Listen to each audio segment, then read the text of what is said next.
about to state it wasn't always like this. Let's look back in time.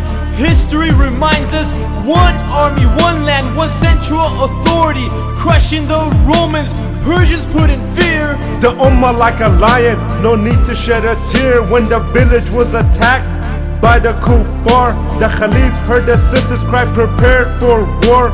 Attacking the city, destroying it from existence. Lesson number one, don't ever mess with Muslims. The Imam of the Ummah is a shield, where he protects the Ummah, and where the Ummah fights behind him. Where is this shield today to protect the Ummah? What happened to this shield to honor and dignify the Ummah? In 1917, Prime Minister of Britain, after entering Jerusalem, stated, "The Crusade War has ended." In the same year, the French General Gouraud went to the grave of Salahuddin Ayyubi. Salahuddin Ayyubi, the one who 730 years prior crushed the Crusade and liberated Palestine and Syria.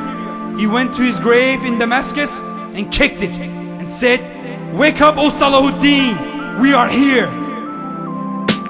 How do they do this to you and me? We turn on the TV and all we see is a world full of casualties, a generation agony. Our Ummah is a misery. Let's go back to the beginning of the century and review our history. From one side to the other side of the globe, the system of Islam ruled over the world. They went to the Muslims for all their solutions, from mathematics to biology, the advancement and technology. The Kafir women used to imitate our women. They wanted the same respect that the Muslim sisters were given, while the enemies of Islam were trying to twist the Quran, trying to write a surah like Allah's. They all failed miserably, and many of them responded, "Ashhadu an la ilaha illallah wa ashhadu anna Muhammadun Rasulullah." Allah has challenged the humanity until the day of judgment to produce a surah or an ayah like the Quran, and Allah assured that they will never be able to make a surah like it. The kuffar plan and work to destroy this deen, and Allah affirms that we too are planning. And if all the people of the world got together, they still could not and will never be able to put a scratch, a size of a mustard seed on the throne of Almighty Allah subhanahu wa ta'ala. After failing on the battlefield, the kuffar got together and decided to yield. They said we must change the way the Muslims think, and sure enough, the Muslim Ummah began to sink. In 1917, John Belford promised Palestine to the Jews. 31 years later, his promise went through. Britain and France split the Muslim lands. 3 years later, Islam's worst traitor, Mustafa Kemal, brought the state's fall. In 1920s, Mustafa Kemal, with the help of the British, became the hero. Well, this so-called hero cancelled the authority of the most powerful system for the human beings, the Khilafah. He abandoned all rulings of Allah. He did not stop there. He abandoned the Adhan in Arabic. He denied the Muslim sisters from obeying Allah subhanahu wa ta'ala by abandoning the hijab. All Islamic calendars and holidays were cancelled. Yes, brothers and sisters, he changed the Arabic alphabet to Latin.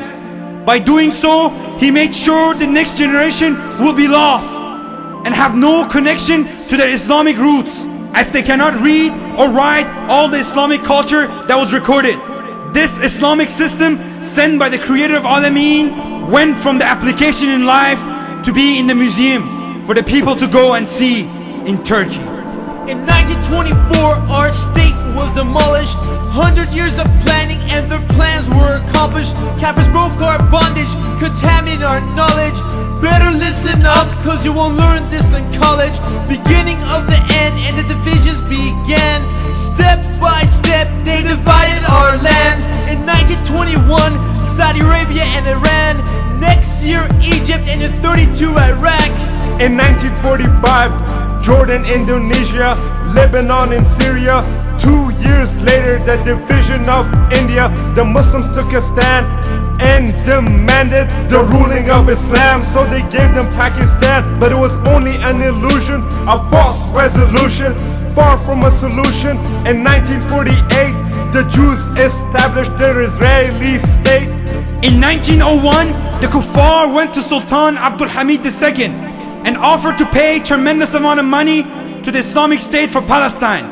Sultan Abdul Hamid II replied, "I am not going to give 1 inch of Palestine to the Jews, as Palestine is not mine to give, but it belongs to the Ummah, and Ummah have shed blood to defend this land. But if one day the Islamic State falls apart, then you could have the Palestine for free.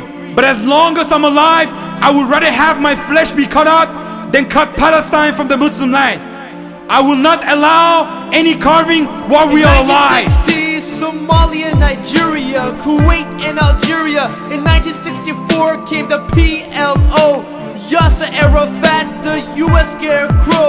A great decline in 1969 when the West was training Muslim scholars for hire.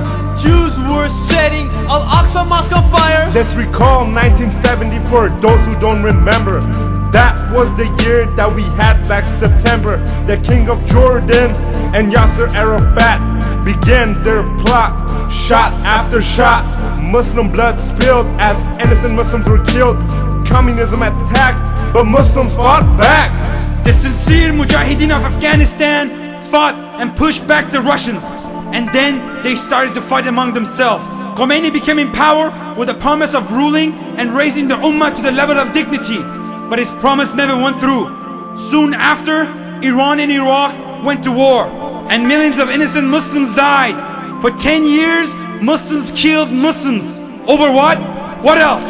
The agenda of the West. At the end, there were no resolutions. Today, Iran is very much open to democracy and reformation, and the Muslims in Iraq continue to suffer. Subhanallah, where is the Amir of the Ummah? Another decade gone, but we still don't have Islam. Take a look at the Gulf and the killings of Saddam. Over 1 million Muslims died, but no one answered their cries. In the 1990s, the Muslim genocides, Bosnia, Kosovo, Chechnya, Dagestan. Bring back Islam, bring back Islam, bring back Islam, bring back Islam. It's the year 2000 and nothing has changed. Past generations age, let's write the next page. It's time for us to change. It's up to you and me. Either we make history or we become history.